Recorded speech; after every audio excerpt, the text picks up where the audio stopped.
जी, अस्सलाम वालेकुम। उम्मीद है कि आप तमाम दोस्त खैरियत से होंगे और आज का दिन भी ट्रेडिंग के हवाले से अच्छा गुज़रा होगा। आज मार्केट ने जो है वो 7 साढ़े 700 पॉइंट्स निकाल दिए और मार्केट का जो स्टॉप लॉस हमने गुज़िश्ता चंद दिन में आइडेंटिफ़ाई कर रखा था 47,000 का, मार्केट ने वो स्टॉप लॉस ब्रेक कर दिया है। अब मार्केट मज़ीद जाने के नीचे मोड़ में है, लेकिन मसला इस चीज़ का है कि देखना ये होगा कि इस वक़्त जो पाकिस्तान की सूरत-ए-हाल है वो गुज़िश्ता चंद दिनों से ख़ास तौर पर जब से ये बिजली के बिलों के हवाले से मामलात ख़राब होने शुरू हुए हैं आखिरकार ये सिलसिला कहाँ तक जा सकता है? और आज मार्केट ने जो 1000 पॉइंट्स निकाले हैं, हज़ार ही समझ लेते हैं, तो क्या ये डर है ये किसी चीज़ का कि जो इन्वेस्टर को मार्केट में से दूर फेंक रहा है? इसमें 2 चीज़ें जो हैं वो मेरी समझ में आती हैं। पहली एक चीज़ तो ये है कि जितनी तेज़ी के साथ डॉलर की कीमत बढ़ रही है, इसका ये हमें इस चीज़ की तरफ लेकर जा रही है कि आने वाले दिनों में जब तक हमारा नए इलेक्शन के हवाले से कोई ठोस कदम सामने नहीं आता, ये गैर यकीनी की सूरत-ए-हाल थमने वाली नहीं है। अब मुझे लगता है कुछ इस तरह से है कि कुछ लोगों ने डॉलर्स खरीद रखे हैं और वो पाकिस्तान की पॉलिसी मेकिंग में बहुत अहम किरदार रखते हैं।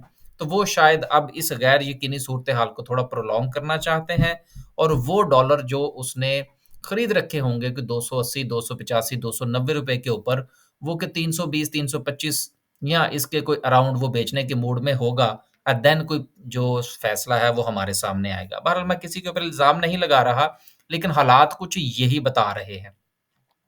दूसरी बात ये है कि अगर जो सूरत-ए-हाल इसी तरह से चलती है और महँगाई में जो इज़ाफ़ा है क्योंकि जिस तरह से बिजली के बिलों के हवाले से मामलात चल रहे हैं, इसके साथ अगर आप चीनी की प्राइस देख लें तो वो कहाँ पर चली गई है। तो ये कंज़्यूमर इंडेक्स जो है, कंज़्यूमर प्राइस इंडेक्स जिसको हम लोग कहते हैं जब ये इंक्रीज़ होगा तो ऑटोमैटिकली जो हमारा इंटरेस्ट रेट है, उसके ऊपर प्रेशर आएगा।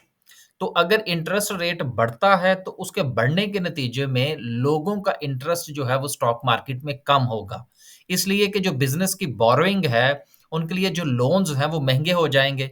तो ये सारी चीज़ें कुल मिला के ये बताती हैं कि मार्केट जो है इसके लिए सूरत-ए-हाल आने वाले दिनों में मज़ीद ख़राब हो सकती है। तो कोई बात नहीं, आपने अगर अपने पोर्टफ़ोलियो का जायज़ा ले रखा है, अब आपने देखना ये है कि बहुत सारे शेयर्स ऐसे हैं मैं आपको छोटी-सी मिसाल जो है वो आगे चल के देते हैं, कोशिश करते हैं कि बहुत सारे शेयर्स जो हैं, ये आपको 39 वाली जो हमारी सिचुएशन थी या 40,000 वाली सिचुएशन थी, वहाँ तक जाते हुए नज़र आ रहे हैं। जबकि मार्केट का जो इंडेक्स है वो तो अभी 46,000 पर है, 46 एंड हाफ पर है, लेकिन इसके बावजूद भी प्राइसेज़ बहुत नीचे जा चुकी हैं। उसकी वजह क्या है कि भारी भरकम शेयर्स जो हैं, जिस तरह से कि सिस्टम लिमिटेड की मैंने कल भी एक मिसाल दी थी, आज वो गिरा है तो डेढ़ 200 पॉइंट्स तो वो अकेला ले गया। तो जब ये शेयर स्टेबल रहते हैं, तो इंडेक्स स्टेबल रहता है, लेकिन जो रेस्ट ऑफ द मार्केट के शेयर्स हैं, वो वक़्त के साथ-साथ गिरते रहते हैं, लेकिन वो हमारी जो 100 इंडेक्स में चूँकि नहीं आते, लिहाज़ा वो हमें इंडेक्स में विज़िबल नहीं होते। तो अपने शेयर्स की तरफ आप ध्यान दीजिए और जो आने वाले दिनों में 2 चीज़ों को ज़रूर ज़हन में रखिएगा। नंबर 1 डॉलर की प्राइस जानबूझकर ऊपर जा रही है, इसके पीछे लोगों के इंटरेस्ट हैं। और दूसरी चीज़ जो है वो इलेक्शन का ना होना है और इसका इन दोनों का डायरेक्टली इम्पैक्ट पड़ेगा हमारे इंटरेस्ट रेट के ऊपर और इंटरेस्ट रेट जब बढ़ेगा तो मार्केट को ले दे जाएगा। आगे चलते हैं। 708 पॉइंट, 1000 पॉइंट्स निकले हैं और आगे चल के देखते हैं कि सर्किट ब्रेकर की क्या सिचुएशन है। ये जो 2-3 चीज़ें मैंने डिस्कस की हैं, ये आने वाले दिनों में आपके इंशाल्लाह काम आएँगी। लोअर कैप की बात करते हैं। हाँ, पीआईसीटी माशाल्लाह से आज फिर हुआ। यार ये जो है वो कल की वीडियो में एक मिस्टेक हो गई थी। वो बात मैंने खुद भी रियलाइज़ की लेकिन ज़ाहिर-सी बात है कि वीडियो जो थी वो अपलोड हो चुकी थी और फिर उसको दोबारा एडिट करने का टाइम नहीं था, तो फिर वो चली गई। पीआईसीटी ने ₹20 का जो है वो डिविडेंड दिया है। कल वो हम उसको ₹2 पड़ गए थे। तो माज़रत कबूल करें और वो क्या कहते हैं जी, गलती माफ़ करें। आगे आगे चल के कोशिश करेंगे कि ऐनक का नंबर तब्दील करवाते हैं कि जो सिफ़र है, वो कहीं आगे-पीछे ना हो जाए। तो ये अब हमारी गलती जो है वो कल हुई थी वीडियो के अंदर कि पीआईसीटी ने जो मैं ज़रा इसको 2-3 बार दोहरा दूँ ताकि सबको पता लग जाए। पीआईसीटी का जो कल रिजल्ट अनाउंस हुआ था, उसमें इसने ₹20 का डिविडेंड अनाउंस किया था, लेकिन मैंने गलती में उसको ₹2 पढ़ दिया था। तो ये जो है वो आप तस्हीह कर लीजिएगा। आगे चलते हैं, लोअर कैप की बात करें। अब मार्केट की क्लोजिंग से पहले जब मैंने देखा था, तो यहाँ पर सिस्टम लिमिटेड भी था, इसके साथ बहुत सारी और कंपनीज़ भी थीं और इंडेक्स जो था वो तकरीबन कोई 800 पॉइंट से ज़्यादा नेगेटिव था। लेकिन बाद में थोड़ी-सी रिकवरी आई, कुछ लोगों ने जो है वो माल बाय किया और थोड़ी-सी सिचुएशन जो है ये हमारी सर्किट ब्रेकर की बेहतर हुई, लेकिन ये बहरहाल कोई इंडिकेशन नहीं है। आगे चलते हैं और बात करते हैं कुछ अनाउंसमेंट्स की। आज फिर कोशिश करेंगे ज़रा सही तरीके से गौर से पढ़ने की कोशिश करें। पहला रिज़ल्ट जो है वो आदमजी इंश्योरेंस का है। ईपीएस जो है वो 50 पैसे की है, लेकिन डिविडेंड माशाल्लाह से उन्होंने दिया है ₹1.50 का। बहुत अच्छी बात है और सेठों को इसी तरह से काम करना चाहिए। देन आगे जो है वो ये कोई ख़ास कंपनी नहीं है, हबीब इंश्योरेंस 11 पैसे का है। प्रीमियर इंश्योरेंस की वैसे ही लॉस है, उसके बाद अटक, अटक ग्रुप बहुत अच्छा ग्रुप है। उन ये मंशा ग्रुप हो गया, अटक ग्रुप हो गया, बेस्ट वे ग्रुप हो गया, लकी ग्रुप हो गया, एंग्रो ग्रुप हो गया, ये बहुत अच्छे ग्रुप्स हैं।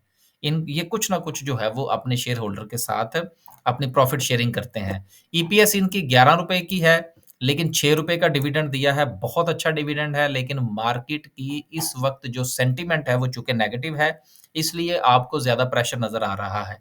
लेकिन जो अच्छे शेयर्स हैं, जब वो गिरें, तो आपको उनको बाय करना चाहिए। वो रिकवर कर जाएँगे और आपको अच्छी जो है वो कैपिटल गेन भी मिलेगा और साथ में आपको डिविडेंड यील्ड भी अच्छी मिल जाएगी। फिरोज़ है, माशाल्लाह से अच्छी कंपनी है, ₹22 की इसकी अर्निंग है और ₹8.88 का इन्होंने दिया है डिविडेंड। फौजी सीमेंट ने चलें रोते-धोते जो है वो ₹3 कमाए तो हैं, लेकिन दिल नहीं किया कुछ देने को। तो देखें, हमारा ताल्लुक जो है ये हमारी अच्छाई या बुराई किसी कंपनी के साथ नहीं है। हमें तो वो कंपनी अच्छी लगती है जो शेयर होल्डर के साथ कुछ ना कुछ जो है वो शेयर करे। आगे चलते हैं जी, ज़्यादा कमेंट नहीं कर देंगे, लोग माइंड कर जाते हैं। उसके बाद है जी कि इसको छोड़ दें, ₹1.29 की इसका लॉस है, लेकिन इसके बावजूद भी चूँकि इसने डिविडेंड दिया है, तो चलें ईएफयूजी जो है उसको भी हम कह देते हैं कि अच्छी कंपनी है।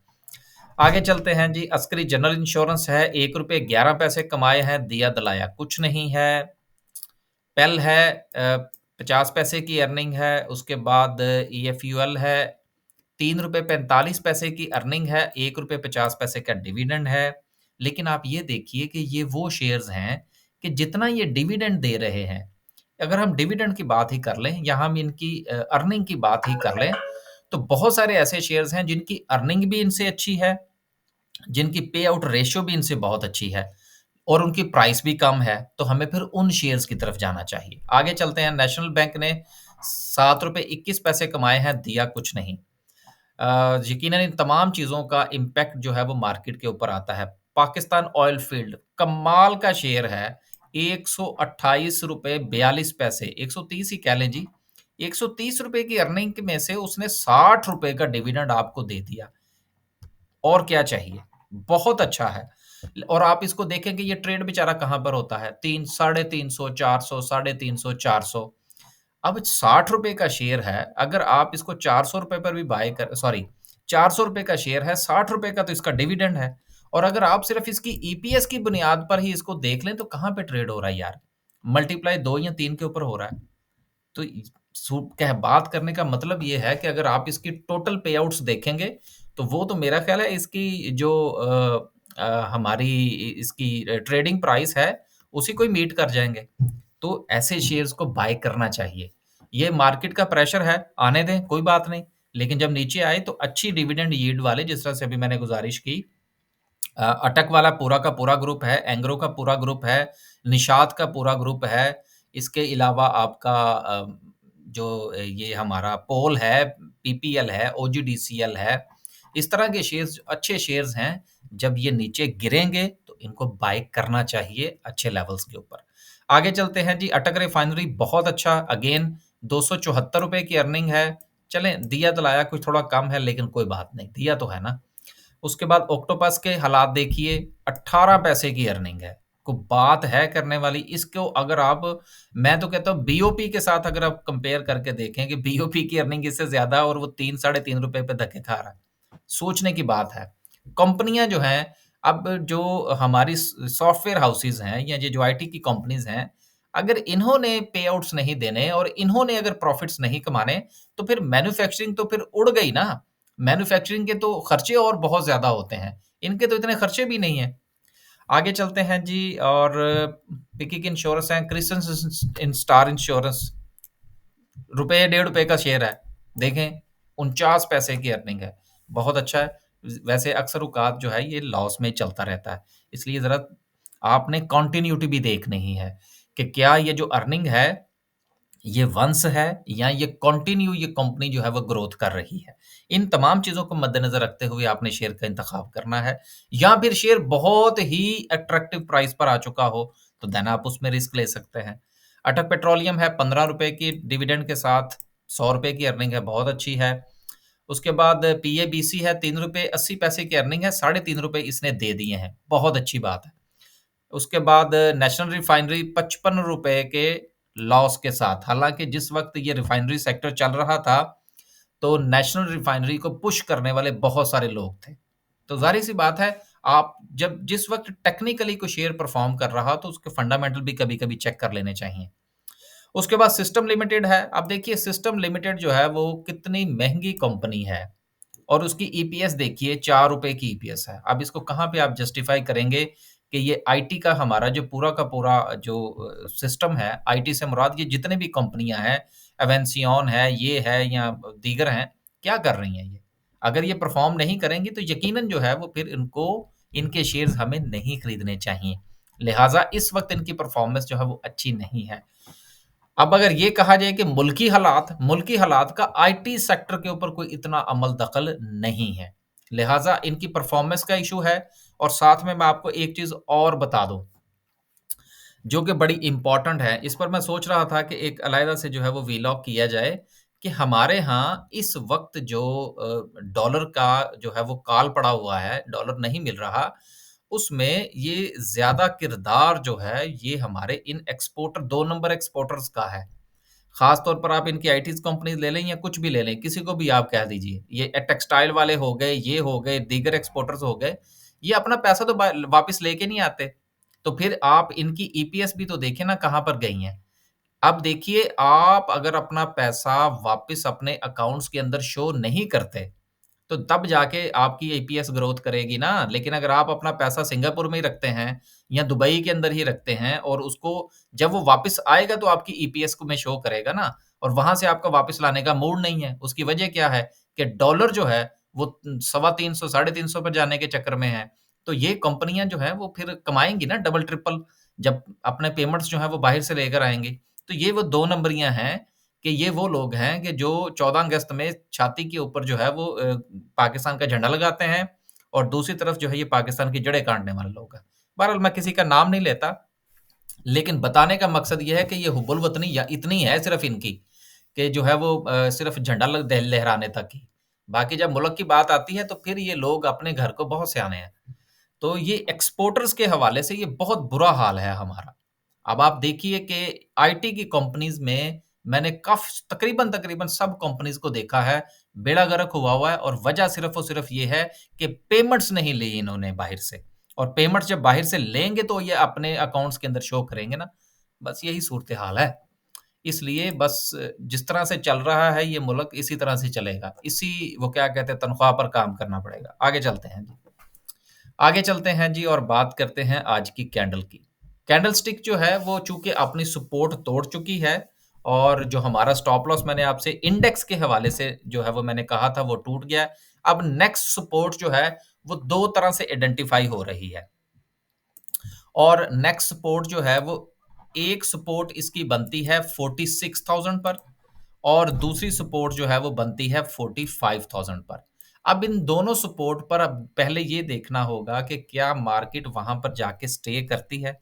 अगर मार्केट वहाँ जाके स्टे करेगी तो देन हम कुछ आइडेंटिफ़ाई कर सकते हैं कि हमें स्टॉप लॉस के साथ कोई पोज़ीशन लेनी चाहिए या नहीं। अब ये बात मैं कर रहा हूँ सिर्फ़ और सिर्फ़ इंडेक्स के हवाले से। अब हम बात करते हैं शेयर के हवाले से। अगर आपने कोई शेयर देखना है तो उस शेयर को आपने इंडिविजुअली देखना है, उसको इंडेक्स के साथ आपने कंपेयर नहीं करना। उसका स्टॉप लॉस इंडिविजुअल होगा। इंडेक्स की बुनियाद पर अगर आप करेंगे, तो वो शेयर आपका उड़ जाएगा। अब दूसरी बात मैं आपको ये कहना चाह रहा था कि बहुत सारे शेयर्स ऐसे हैं कि जो अपनी जहाँ से ये मार्केट चली थी, जो तकरीबन कुछ 40,000 का लेवल था, वहाँ पर वापस आ चुके हैं। मसलन एक छोटी-सी 1-2 मिसालें ले लेते हैं। वैसे तो बहुत सारी मिसालें हैं, लेकिन चलें एसएसजीसी को ले लें जी। एसएसजीसी को देखिए कि ये चला कहाँ से था? ये चला था तकरीबन ₹8.40 थे और पहुँचा कहाँ पर था? ₹10.37 पर और अब ये वापस अपनी उस जगह पर पहुँच चुका है, जहाँ से इंडेक्स के चलने के साथ, मार्केट के चलने के साथ ये शेयर चला था। और मिसाल ले लेते हैं कोई 1-2 फिर वीडियो का इख्तिताम करते हैं। सीपीएचएल देख लें जी। सिटी फार्मा कहाँ से चला था? ₹21 से। कहाँ तक गया? 25-26 साढ़े ₹25 पर और अब कहाँ पर आके दोबारा पहुँचने को है? ₹21 पर।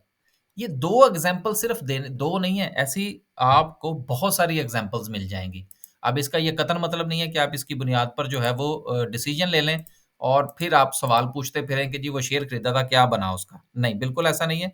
सिर्फ़ एग्ज़ाम्पल देने का मकसद ये था कि आप अगर इंडेक्स का मुँह देखते रहेंगे, तो बहुत सारे शेयर्स जो हैं, वो अपने लो पर जाने के बाद वहाँ से रिकवरी की तरफ रवाँ-दवाँ हो जाएँगे और आपको समझ ही नहीं लगेगी कि इंडेक्स क्या कह रहा है। इस वक़्त जो इंडेक्स है वो बड़ा ड्रामाई तौर पर मूव कर रहा है। तो बेहतर ये है कि आप इंडेक्स को छोड़िए, इसको देखें ज़रूर लेकिन आपका जो 100% डिसीज़न है वो इंडिविजुअल शेयर्स के मुताबिक होना चाहिए, उसकी परफ़ॉर्मेंस की बुनियाद पर होना चाहिए, उसकी ईपीएस, उसके पे आउट्स के मुताबिक होना चाहिए। आखिर में जो है वो हम थोड़ा-सा आरएसआई को भी देख लेते हैं कि आरएसआई क्या कहती है। आरएसआई अगेन 50 का न्यूट्रल लेवल तोड़ चुकी है और इस वक़्त 46 पर है। मेरा ये ख़्याल है कि अब जब नेक्स्ट लेवल पर जाएगी मार्केट तो आइडियली जो बाई का ज़ोन होता है अकॉर्डिंग टू आरएसआई वो होता है 30। तो मेरा ख़्याल है कि जैसे ही मार्केट अपने नेक्स्ट सपोर्ट पे जाएगी जो कि रफ़ली जो है वो 46,000 की बनती है, तो आपका आरएसआई जो है वो 30 पर होगा, वहाँ पर एक मर्तबा फिर अपॉर्च्युनिटी जनरेट हो सकती है। लेकिन मैं एक मर्तबा फिर कहूँगा कि आपने इंडेक्स की तरफ नहीं देखना, आपने इंडिविजुअल शेयर्स की तरफ देखना है। बस जी, आज के लिए सिर्फ़ इतना ही, खुश रहें, आबाद रहें। बहुत सारे आपकी तरफ से सवालात मौसूल होते हैं। अगर आपको मिसाल के तौर पर हमारी तरफ से अनाउंसमेंट होती है कि जी अगर यूके, यूरोप के हवाले से अगर आपकी कोई इन्फॉर्मेशन चाहिए, तो आप हमें व्हाट्सएप पे मैसेज भेज दें। अगर 3 दिन में आपको जवाब ना मिले, तो आप बराए मेहरबानी अपना सवाल दोबारा भेजिएगा। बहुत ज़्यादा जो है वो रश है सवालों के हवाले से। दूसरा हमारी सर्विसेज़ हैं, वो यकम तारीख से ओपन होंगी। इंशाअल्लाह उसकी जो डिटेल्स हैं, वो आपके साथ यकम तारीख से लेकर 5 तारीख तक डेली वीडियो जो है, उसमें हम शेयर कर दिया करेंगे। अल्लाह हाफ़िज़।